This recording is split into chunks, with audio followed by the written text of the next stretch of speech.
ഇന്ന് ഒരു പപ്പരയ്ക്ക മെഴുക്ക് പുരട്ടിയുടെ റെസിപ്പിയാണ്. ഒരു ഇടത്തരം പപ്പരയ്ക്ക തൊലി കളഞ്ഞ് ചെറുതായി നീളത്തിൽ അരിഞ്ഞെടുക്കുക. 10-12 ചെറിയ ഉള്ളി, അതും തൊലി കളഞ്ഞ് കഴുകി നീളത്തിൽ അരിഞ്ഞെടുക്കുക. പിന്നെ ഞാനിവിടെ ഒരല്പം ചുണ്ടയ്ക്കയും കൂടി ഇതിൻ്റെ കൂടെ ചേർക്കുന്നുണ്ട്. ചുണ്ടയ്ക്ക ഇങ്ങനെ അതിൻ്റെ തണ്ടിൽ നിന്നും പൊട്ടിച്ചെടുത്തതിന് ശേഷം ഓരോന്നും 4 ചെറിയ കഷ്ണങ്ങളാക്കി മുറിച്ചെടുക്കുക. ഇത് വെള്ളത്തിലേക്ക് വേണം അരിഞ്ഞെടുക്കാൻ, കാരണം ഇതിനൊരു തരം കറയുണ്ട്.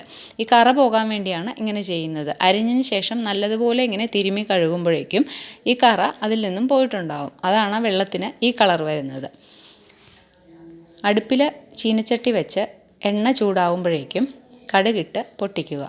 കടുക് നല്ലതുപോലെ പൊട്ടി വരുമ്പോഴേക്കും അരിഞ്ഞു വെച്ചിരിക്കുന്ന ചെറിയ ഉള്ളി ചേർത്ത് നല്ലതുപോലെ ഇളക്കി കൊടുക്കുക. ഒരല്പം ഉപ്പ് ചേർക്കാം. നല്ലതുപോലെ വഴന്ന് വരുന്നതിന് വേണ്ടിയാണ് ഈ ഉപ്പ് ചേർത്ത് കൊടുക്കുന്നത്. ഒരു പാതി വഴണ്ട് കഴിയുമ്പോഴേക്കും അരിഞ്ഞു വെച്ചിരിക്കുന്ന പപ്പരയ്ക്കയും കൂടി അതിലേക്ക് ഇട്ട് കൊടുക്കുക.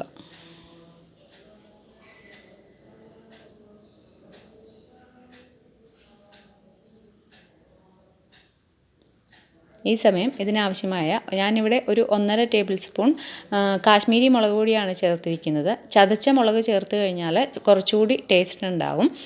ഇവിടെ അതത്ര താല്പര്യമില്ലാത്തതുകൊണ്ടാണ് ഞാൻ മുളക് പൊടി ചേർത്തിരിക്കുന്നത്. പിന്നെ അരിഞ്ഞു വെച്ചിരിക്കുന്ന ചുണ്ടയ്ക്ക നല്ലതുപോലെ കഴുകി അതിലേക്ക് ചേർത്ത് കൊടുക്കുക. മുളക് പൊടി ഉള്ളി വഴറ്റുന്ന സമയത്ത് ചേർത്ത് കൊടുക്കാവുന്നതാണ്. ഞാൻ കഷ്ണങ്ങളെല്ലാം ഇട്ടതിന് ശേഷം ചേർത്ത് കൊടുത്തേ ഉള്ളൂ. അല്ലെങ്കിൽ കടുക് പൊട്ടിക്കുന്ന സമയത്താണെങ്കിലും നമുക്ക് ചേർത്ത് കൊടുക്കാം. ആ സമയത്ത് ചിലപ്പോൾ തീ കൂടുതലാണെങ്കിൽ മുളക് പൊടി കരിഞ്ഞു പോകാനുള്ള സാധ്യതയുണ്ട്. അതുകൊണ്ടാണ് ഞാൻ ഈ കഷ്ണങ്ങൾ ചേർത്ത് അതിൻ്റെ മുകളിൽ മുളക് പൊടി ഇട്ട് കൊടുത്തത്. എന്നിട്ട് മൂടി വെച്ച് വേവിക്കുക. ഇടയ്ക്കൊന്ന് നല്ലതുപോലെ മൂടി തുറന്ന് ഇളക്കി കൊടുക്കാവുന്നതാണ്. ഒട്ടും വെള്ളം ചേർക്കേണ്ട ആവശ്യമില്ല, കാരണം ആ എണ്ണയിൽ തന്നെ വെന്തോളും. വെള്ളം ചേർത്ത് വേവിച്ച് കഴിഞ്ഞാൽ ഈ മെഴുക്ക് പുരട്ടിയുടെ ടേസ്റ്റ് നഷ്ടപ്പെടും. അതുകൊണ്ടാണ് എണ്ണ ഒരല്പം അധികം ചേർത്തിട്ട് ആ എണ്ണയിൽ തന്നെ വേവിക്കുന്നത്. പിന്നെ നല്ലതുപോലെ വെന്ത് കഴിയുമ്പോഴേക്കും താഴെ ഇറക്കാൻ നേരത്ത് ഒരു 1/2 ടേബിൾ സ്പൂൺ വെളിച്ചെണ്ണയും കൂടി മെഴുക്ക് പുരട്ടിയുടെ മുകളിൽ ഒഴിച്ച് നല്ലതുപോലെ ഇളക്കിയെടുക്കുക. ടേസ്റ്റി ആയിട്ടുള്ള പപ്പരയ്ക്ക മെഴുക്ക് പുരട്ടി തയ്യാറായി.